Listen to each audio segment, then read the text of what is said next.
Hello everyone, this side Preet Kanwal. I'm a lecturer at Mehchan Polytechnic College, Jalandhar. Today I will be sharing with you the subject details of CPUC, that is computer programming using C language. But before starting with the subject details, I would like to share an important information that is related to Mission Fateh. Campaign run by Punjab government. It says that we should wash our hands properly and regularly, and along with that we should use mask, sanitizer and maintain the social distancing rules so that we could win from this pandemic situation of COVID-19. So let's quickly move on to the subject. Today we will be discussing about the input-output statements and some more data types. As you all know that in the last lecture we have discussed about the primary data types that were integer, float, character, void, etc. And now first of all I will tell you that how these data types are utilized, and for using these primary data types in our C language programming, what other functions we require. They are basically called as the input and output statements. So first of all I would discuss with you the output statement, and the name of the output statement is printf. This is basically a function and it is used for printing the data to the output screen. So this you all should remember and you should memorize it completely, as it is the most important, or we can say the one of the most important functions that are utilized in the C language programming. And you should all remember that printf with two round brackets, this function is utilized if we need to print any data on the screen, or any output or anything on the output screen of the C language programming. The syntax means the way how it should be utilized in the C language programming is basically called as the syntax, the way how it is to be used. So it should be used in same way, otherwise it will give a syntax error.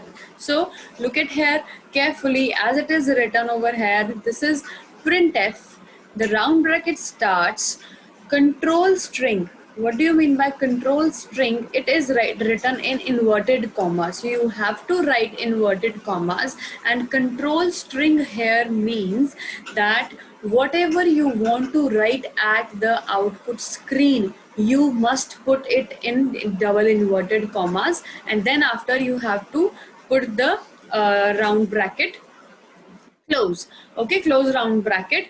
The control string means whatever you want to write. For example, I want to write hello, this is Preet Kamal. I want to write this on the screen initially at first. So what I will write here is printf, round bracket starts, inverted comma starts, hello, I am Preet Kamal, inverted commas close and round bracket close, and after that there should be a semicolon, and that is very necessary, right? As I've already told you that semicolon tells us about the end of the statement, right? So if I will write this statement along with my C language programming, along with following all the rules that C language programming process has, that I will tell you later on. So this will be printed on the output screen of the C language program. Okay. Now here not only this control string is there, but also it is written variable 1, variable 2, variable so on up to n variables. Why these variables are here, how this is used, is because of whenever we need to say use a program like sum of two numbers, as I always give an example because it is the simplest one so that you could understand it properly, right? So for example, I want to find out the sum of the variables. So what should I write here is, say, sum of the numbers a and b, and put it in the output, that is sum, right? So what I will write here is, in the control string, I will write here, let me tell you, see, I'm writing here, say I'm writing here printf, round bracket starts, inverted comma starts, I will write here sum is equals to percentage D. As I've already told you that percentage D here means that we are using integer number, right? So sum will be displayed as it is, equal to will be displayed as it is, but in the position of percentage D, here, for example, say I have written here sum. Sum means in my program, say for example in my program I had written initially sum is equals to a plus b. For example I had written it like this, sum is equals to a plus b. पहले मैंने ये लिखा था, तो इसका मतलब क्या है, जो a है और जो b है वो दोनों क्या है मेरे लिए, वो दोनों है मेरे इनपुट वेरिएबल्स, ठीक है, जिसमें मैंने अपना इनपुट का डेटा डाला. अब मैंने यहाँ पे क्या यूज किया, सम यूज किया. तो सम क्या है, मेरा आउटपुट वेरिएबल, जिसमें मेरा सम की आउटपुट जो ए और बी को प्लस करके जो आउटपुट आएगी वो मेरी सम वाले वेरिएबल, उसका नाम, वेरिएबल का नाम है सम, उसमें वो सेव हो जाएगी जाके. फॉर एग्जाम्पल मैंने ए और बी में डाला 20 और 40, तो सम में आ जाएगा 60 इस इक्वेशन के बाद. तो ये वाली चीज जो है हमारी, सॉरी, ये जो है हमारी, ये हम पहले लिखेंगे, ठीक है. उसके बाद हमने लिखा प्रिंट एफ, फिर प्रिंट एफ में हमने क्या लिखा, सम. अब आप ये चीज ध्यान से देखो, यहाँ पे जैसे मैंने प्राइमरी डेटा टाइप्स में बताया था आप लोगों को कि जो ये सम है, ये जो सम मैंने लिखा है यहाँ पे, ये जो सम है और ये सम है, इनके जो नाम है, जो स्पेलिंग्स हैं, जो अल्फ़ाबेट्स हैं, अपर केस लोअर केस, वो सारा कुछ सेम होना चाहिए, तभी आपका प्रिंट जो है उसमें उस वेरिएबल के नाम को उठाएगा, अदरवाइज वो एरर देगा, ठीक है. और लेकिन जो हम ये सम यहाँ लिख रहे हैं प्रिंट एफ के अंदर एज अ स्ट्रिंग लिख रहे हैं, उसको एज अ सेंटेंस लिख रहे हैं, जिसको उसमें आप छोटा लिखो बड़ा लिखो, डबल एस डाल दो सम में, डबल यू डाल दो, डबल एम डाल दो, कोई दिक्कत नहीं है. वो जो आप वहां लिखोगे वो वैसा का वैसा आपको आउटपुट स्क्रीन पे दिखा देगा. अगर मैं यहाँ पे double S double U double M लिखूंगी सम, तो वो सम ही दिखाएगा वहां पे, वो ऐसे ही double S double U double M वहां पे शो कर देगा, कोई एरर नहीं देगा. इस कंट्रोल स्ट्रिंग में आप कुछ भी लिख सकते हो, किसी भी तरीके से जो भी आप लाइन लिखना चाहते हो, the sum of the given numbers are, ऐसे करके भी लिख सकते हो, कुछ भी, anything you can write here, तो वो एज इट इज उसको शो करेगा. लेकिन जो परसेंटेज डी है वो क्या बता रही है कि आपका यहाँ पे परसेंटेज डी की जगह पे कौन सी चीज आएगी, परसेंटेज डी की जगह पे आएगी आप लोगों की ये जो ये वेरिएबल है, जो ये वेरिएबल है आपका, वो यहाँ पे जाके शो होगा, इस जगह पे जाके शो होगा, जो आपने ये वेरिएबल यहाँ लिखा है. जो वेरिएबल यहाँ लिखा है इसमें जो भी वैल्यू है वो इस जगह पे आके आपको आउटपुट स्क्रीन, जब आप अपनी आउटपुट स्क्रीन बनाओगे, अपने सी प्रोग्रामिंग लैंग्वेज की आउटपुट स्क्रीन होगी, तो वहाँ पे क्या लिखा हुआ होगा आपको बताती हूँ. वहाँ पे लिखा हुआ होगा सम, कैपिटल एस यू और एम, जैसे आपने लिखा है वहाँ पे, सॉरी यहाँ ज़्यादा अच्छे से लिख नहीं हो रहा, इक्वल टू और सम की जो वैल्यू, फॉर एग्जांपल जैसे मैंने बताया 60, तो इट विल राइट हेयर 60. तो दैट मीन्स कि वो परसेंटेज डी की जगह पे यहाँ पे कौन सी वैल्यू आएगी, जो हमने यहाँ वेरिएबल लिखा है वो. तो यहाँ पे आप एक वेरिएबल, दो, तीन, जितने मर्जी वेरिएबल्स लिख सकते हो, पर जितने भी वेरिएबल्स आप लिखोगे उतने ही आपको ये फील्ड फॉर्मेट यहाँ पे लगाना पड़ेगा. आपको ये percentage D, percentage D, percentage D 3 बार 4 बार आपको ये यहाँ पे ये चीज लिखनी पड़ेगी. इसका भी एग्जांपल दे देती हूँ आप लोगों को मैं, एक सेकेंड. जैसे इसी चीज को मैं एग्जांपल के लिए आप लोगों के लिए दोबारा से बना रही हूँ. से प्रिंट एफ, ठीक है, यहाँ पे मैंने लिखा sum of the numbers equal to,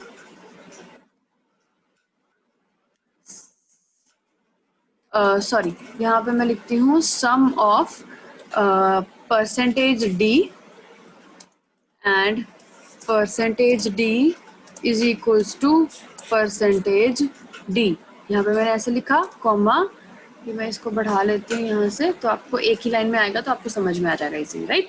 some of percentage D and percentage D is equals to percentage D. तो यहाँ पे इन्वर्टेड कॉमा क्लोज किए, कॉमा डाला।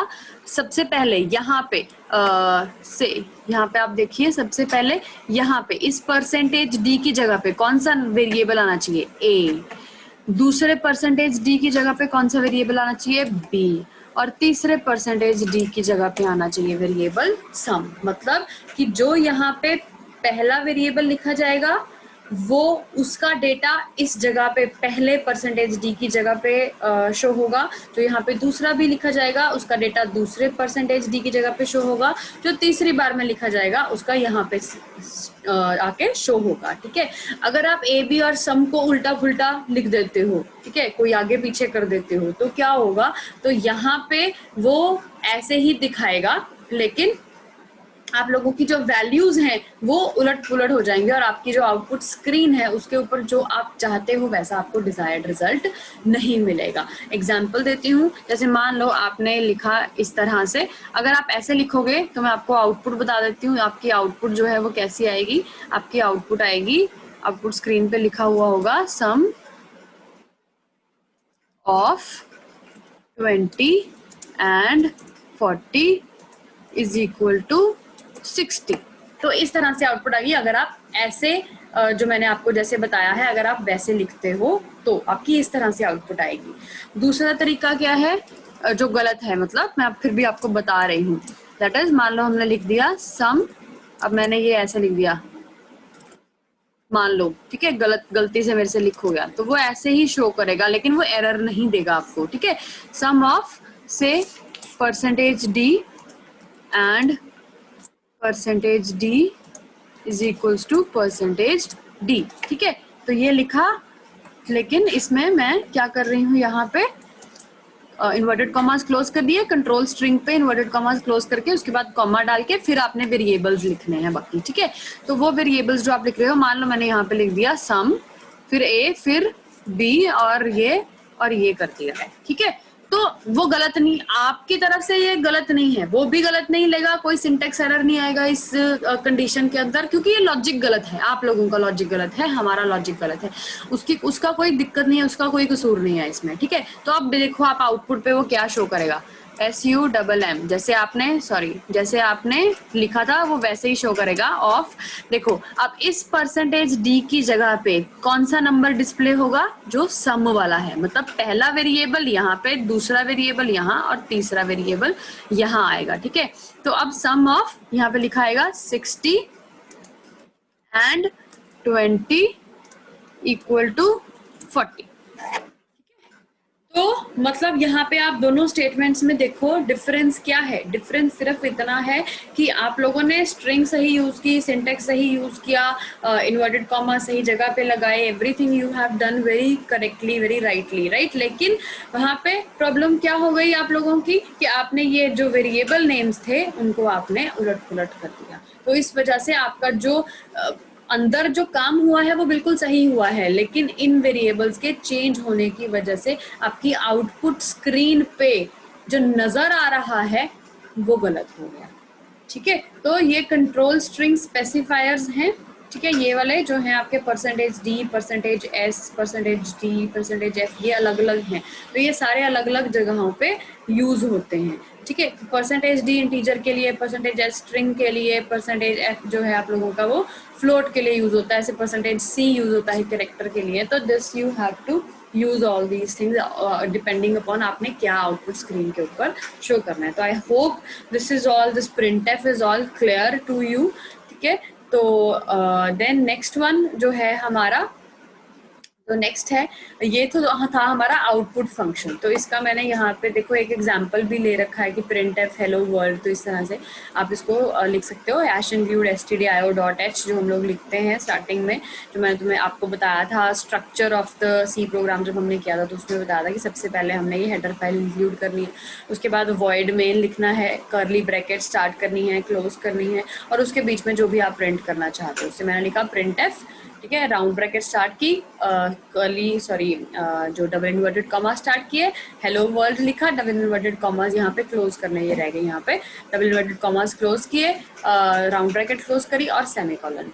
ठीक है, तो this is the simplest example of the printf. तो मैंने आप लोगों को वेरिएबल्स के साथ भी बनाते दिखा दिया। ठीक है, तो दिस कैन ऑल्सो भी, इसको भी इस तरह से भी यूज कर सकते हैं। जैसे हमने लिया एक और एग्जांपल ली है, मतलब इसकी प्रिंटफ के लिए, तो प्रिंटफ मतलब आउटपुट स्क्रीन पे आप जो भी शो करना चाहते हो वो प्रिंटफ के अंदर लिखोगे। ठीक है, तो यहाँ पे देखो उन्होंने क्या किया, इंटीजर लिया, बेस, हाइट और एरिया, 3 चीजें ली।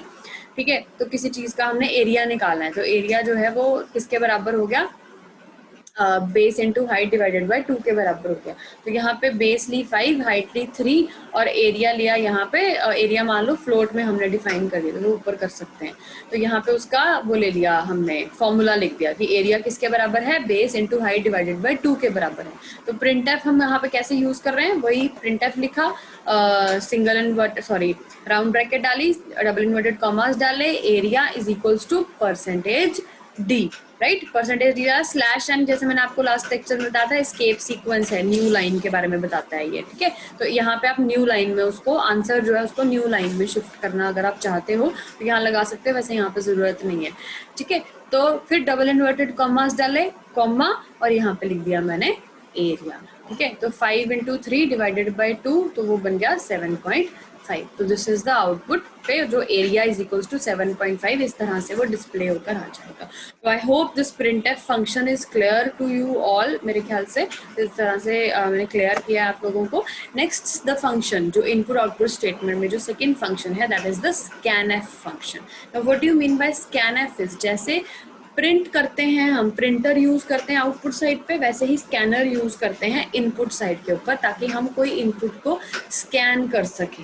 ठीक है, इनपुट को ले सके। जैसे मैंने बोला कि ए और बी में कुछ वैल्यूज हमने सेव करनी है, कुछ वैल्यूज हमने उसके अंदर डालनी है, सेव करनी है उसमें वैल्यूज, तो क्या होगा वहां पे, स्कैनएफ फंक्शन यूज करेंगे। स्कैनएफ फंक्शन का भी यही सेम तरीका है उसको यूज करने का, उसमें भी कंट्रोल स्ट्रिंग होती है, लेकिन वो कंट्रोल स्ट्रिंग में हम फॉर्मेट यूज करते हैं कि अगर आप इंटीजर वैल्यू डालना चाहते हो तो वही परसेंटेज डी उसमें आता है। अगर आप कैरेक्टर वैल्यूज डालना चाहते हो तो परसेंटेज सी, फ्लोट वैल्यू डालना चाहते हो तो परसेंटेज एफ, तो ये सारे एज इट इज यूज होते हैं। ठीक है, तो ये इसके साथ में एक स्पेशल जो हमारा ऑपरेटर यूज होता है जिसका नाम है एम्परसेंड। ये this is the operator, and का सिंबल जो है एम्परसेंट ऑपरेटर की तरह यूज होता है। और आपने जो भी नंबर्स, जो भी वैल्यू में स्टोर करना चाहते हैं वो वैल्यूज के साथ हम लोगों को एम्परसेंट ऑपरेटर जो है वो लगाना पड़ेगा। और यहाँ पे एम्परसेंट ऑपरेटर का मतलब है एड्रेस ऑफ। तो स्कैनएफ का मीनिंग है कि जैसे हम लोग अपने पीसी के साथ स्कैनर लगाते हैं, तो स्कैनर क्या करता है कि बाहर से हम जो भी उसको उसमें स्कैन करवाते हैं जो भी चीज़, तो वो आपके पीसी में उसको एंटर करवा देता है। यहाँ पे भी जो है स्कैनएफ स्टेटमेंट है वो सी लैंग्वेज प्रोग्रामिंग के लिए यही सेम काम कर रही है कि जो भी हम इनपुट देना चाहते हैं अपने सी लैंग्वेज प्रोग्रामिंग, जो हमने प्रोग्राम बनाया है उसे हम जो भी इनपुट देना चाहते हैं, तो वो इनपुट हमारी तरफ से, यूजर की तरफ से वो इनपुट एंटर कैसे करेगी आपके प्रोग्राम में, it will be through the scanf operation. तो इस तरह से वो इनपुट जो है वो एंटर करेगी। और उसके लिए हम लोग क्या यूज करेंगे, फॉर्मेट कंट्रोल स्ट्रिंग। इस कंट्रोल स्ट्रिंग में क्या होगा हमारे पास, परसेंटेज डी या परसेंटेज सी, परसेंटेज एफ, डिपेंडिंग अपॉन आप कौन सी वैल्यू एंटर करवाना चाहते हो। इंटीजर वैल्यू के लिए परसेंटेज डी, कैरेक्टर वैल्यू के लिए परसेंटेज सी, फ्लोट वैल्यू के लिए परसेंटेज एफ, तो डिपेंडिंग अपॉन जो भी वैल्यूज आप एंटर करवाना चाहते हो। और एक चीज और यहाँ पे जो याद रखने वाली है कि ये दोनों चीजें जो हमने लिखनी है, जो कंट्रोल फॉर्मेट स्ट्रिंग लिखनी है, जैसे हमने प्रिंटएफ में लिखी थी वैसे ही ये डबल इन्वर्टेड कॉमास में लिखी जाएंगी। उसके बाद जो नेक्स्ट वेरिएबल नेम्स हैं वो आपके कहाँ से स्टार्ट होंगे, कॉमा के बाद।